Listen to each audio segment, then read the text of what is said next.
It began in a town where the dead were buried close to the living. The cemetery lay on a hill at the edge of the streets, old and vast, with tombstones leaning like crooked teeth, their names and dates fading into dust.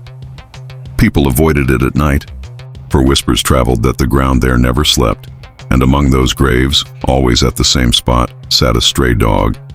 No one knew when it first appeared. Some said years ago. Others claimed it had always been there, watching, waiting.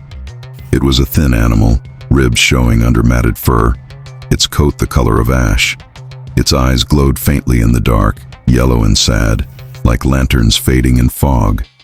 Children who dared to wander near swore it never moved far. No matter the time of day, the dog could be found sitting at the same grave near the center, a stone so old the name carved into it was almost unreadable. The townsfolk avoided it. They whispered about curses, about spirits that took the form of animals. They claimed the dog was a guardian, or worse, a messenger. One stormy night, a young caretaker named Elias had to stay late in the graveyard. He was new to the job, just 19, and the older workers often laughed at him for being nervous after dark. That night, as thunder cracked above and rain began to fall, Elias saw it. The dog, sitting there, soaked, unmoving, watching him. At first, Elias tried to ignore it, but the longer he worked, the more he felt its stare pressing into him.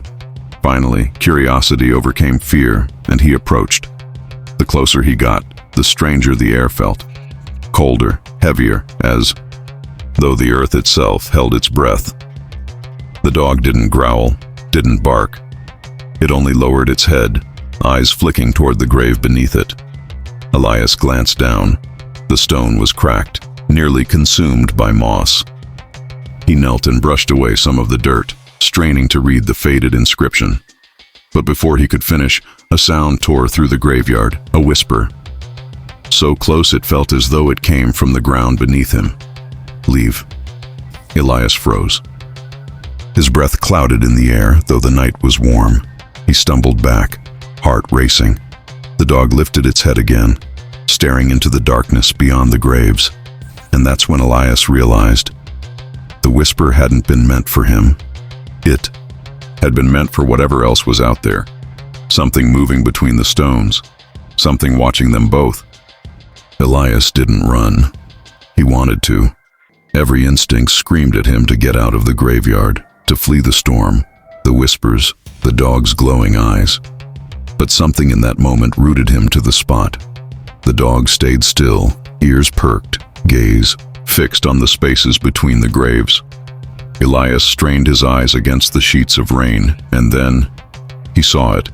A shape, tall, crooked, moving unnaturally slow. Its outline shimmered in the lightning, a figure that looked almost human, but not quite. Its limbs bent wrong, its head tilted at a disturbing angle. Elias gasped. His candle lantern flickered violently in his hand. The dog growled, low, guttural, primal. The first sound Elias had ever heard it make. The figure stopped. For a moment, silence swallowed the cemetery, broken only by the drumming rain. Then, without a sound, the shadow sank back into the darkness between the tombs and vanished. Elias dropped to his knees, trembling. His pulse hammered in his ears. He whispered a prayer he barely remembered. When he finally dared to look again, the dog had returned to its spot by the grave, sitting calmly, watching him, almost as if nothing had happened. The next morning, Elias told the older caretakers. They laughed, said the storm had gotten into his head. "You've been reading too many ghost stories," one chuckled. But Elias knew what he had seen, and he couldn't stop thinking about that grave. That night, he returned with a shovel. The rain had stopped, and the moon lit the stones, pale silver. The dog was waiting, exactly where it always sat. Elias knelt beside the grave. He whispered to the dog, his voice shaking, "What are you guarding? What's here?" The dog only blinked slowly, its eyes reflecting the moonlight. Taking a deep breath, Elias dug. The soil was heavy, damp. Every strike of the shovel echoed too loud in the silent night. As he worked, the air grew colder. His breath clouded in front of him again. Then, after an hour of digging, the shovel struck wood. A coffin. Elias's heart raced. He hesitated, but some force compelled him to open it. The wood cracked under his hands, splintering, releasing a stench of earth and something older. Inside was no skeleton, no bones, but a body, perfectly preserved, as if the person had been buried yesterday, not a century ago. Their skin pale, their clothes rotted, but their face looked alive. Eyes shut, lips pressed together, as if they were only sleeping.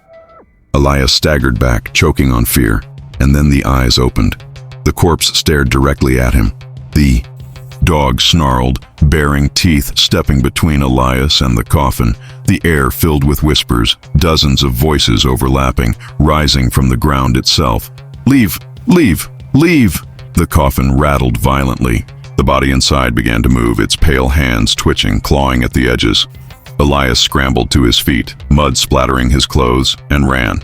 He didn't stop until he burst through the cemetery gates, collapsing on the road, his chest burning for air. When he looked back, the dog was still there, standing at the grave, guarding, waiting. Elias didn't return to the cemetery for 3 nights. He locked his doors, closed his curtains, and prayed every evening that whatever he had seen would not follow him home. But sleep never came easily. Each night, as the town fell quiet, he would hear it. The whispers, faint at first, carried on the wind, then clearer, closer. Sometimes they came from beneath his floorboards, sometimes from his window, always the same word: leave. On the 4th night, Elias woke to scratching at his door. Terrified, he lit a lantern and crept closer. Through the gap at the bottom, he saw a shadow, 4 legs, a tail. It was the dog. Against every instinct, Elias opened the door. The stray stared at him, dripping from the rain, its glowing eyes fixed on his face. Then it turned and padded slowly back toward the graveyard. Elias's body trembled. He knew he had no choice. The dog wasn't leaving him alone. And some part of him felt that the whispers wouldn't either. Not until he went back.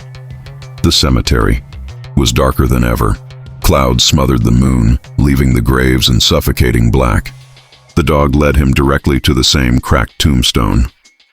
The grave was open, the coffin broken apart, and the body inside was gone. Elias froze, lantern shaking in his hand. His stomach churned with dread. He heard the sound before he saw it. The crunch of something moving just beyond the graves, heavy and wet. Then came the figure, the same one from the storm. Tall, twisted, its limbs bending wrong. But this time, Elias saw its face. It was the body from the coffin, alive, moving. Eyes wide and glowing faintly, lips stretched into a grotesque smile. It stepped forward, mud dripping from its clothes, and whispered in a voice that made Elias's blood freeze. "You shouldn't have opened it." The ground shuddered. All around him, more whispers rose from the graves, louder and louder, until they became screams. Tombstones cracked, earth split open. Pale hands clawed their way out, pulling broken bodies with them. The cemetery was waking.